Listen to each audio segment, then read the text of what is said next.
Bonjour à tous, je suis Cécile Chevrier, donc je vous présente le projet qui s'intitule Exposition aux pesticides des femmes et de leurs animaux dans les exploitations de bovins laitiers que nous avons présenté donc avec mon collègue François Baudot à l'appel à projet de recherche Ecophyto 2022. Donc un contexte rapide, donc les éleveuses travaillant dans des exploitations de bovins laitiers sont amenées à être en contact avec une diversité de pesticides, donc incluant évidemment produits phytosanitaires, antiparasitaires, mais également biocides, donc dans l'entretien des bâtiments, en particulier les salles des traites.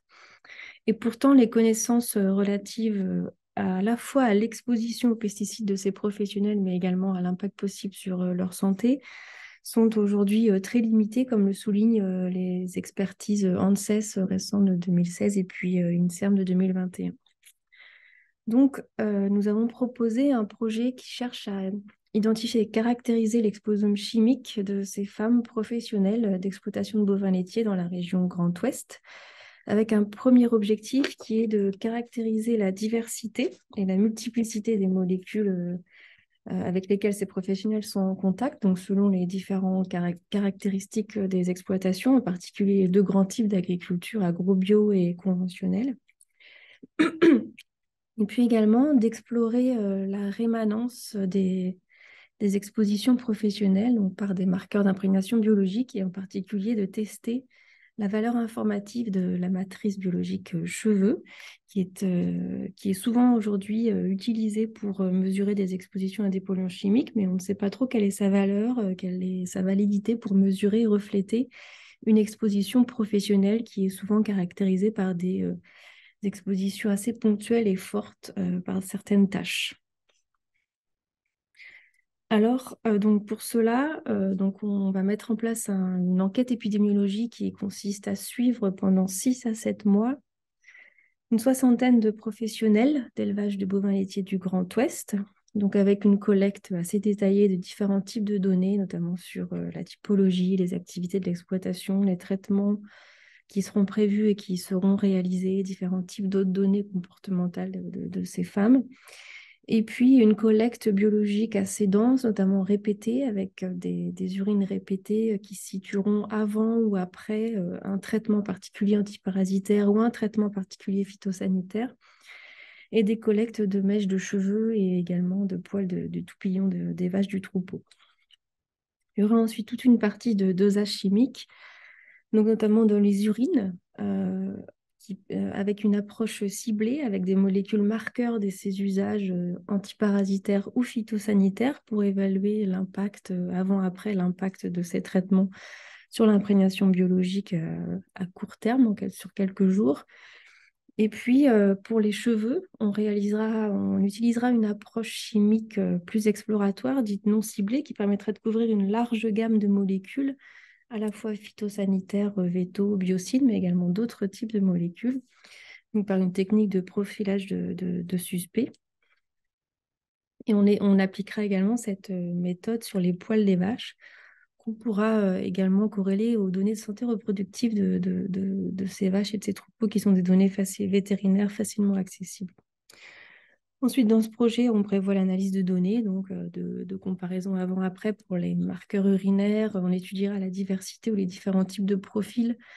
et puis également les déterminants qui déterminent à la fois cette diversité ou ces profils, donc associés aux caractéristiques des exploitations ou des pratiques. Donc pour les résultats attendus de ce projet, donc l'intérêt majeur est d'apporter des nouvelles connaissances objectives sur l'exposition professionnelle donc aux molécules phyto, antiparasitaires et biocides des femmes françaises travaillant dans des exploitations de bovins laitiers, avec aussi, en couvrant un nombre élevé de molécules possibles par ces approches non ciblées. Ceci nous permettra donc d'écrire un exposome chimique lié aux différentes pratiques agricoles, en particulier au mode agrobiologique et conventionnel. Donc aujourd'hui, on sait encore très peu de choses sur l'exposition aux chimiques associées en particulier au mode agrobio. Ce projet apportera de nouveaux éléments sur la durabilité ou non de l'imprégnation biologique après certaines tâches professionnelles particulièrement exposantes. Éventuellement, il apportera des signaux possibles dans le cas de présence, par exemple, de molécules inattendues. Et puis, d'un point de vue plus méthodologique, Il permettra d'évaluer donc l'intérêt de la matrice cheveux pour la mesure par biomarqueur d'exposition dans un contexte professionnel agricole, avec pour objectif, par exemple, de continuer d'autres études et d'aller jusqu'à la santé de ces agricultrices. Donc, pour la valorisation de ce projet, donc, il s'agira évidemment de réunions de restitution des résultats auprès des participants, des cabinets vétérinaires qui nous aident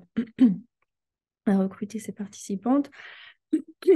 de communiquer auprès des acteurs de politique publique qui en feraient la demande et de participer à des groupes d'experts comme on fait régulièrement pour valoriser les résultats de nos activités de recherche en général,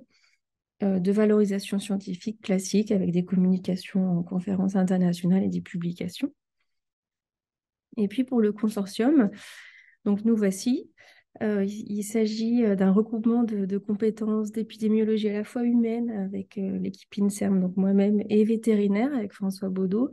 mais également une compétence en agronomie avec l'IDEL et puis également une grosse compétence en chimie analytique, évidemment, avec le LERES de l'EHESP, source de l'exposition. Et donc pour terminer, donc actuellement notre protocole est en cours de finalisation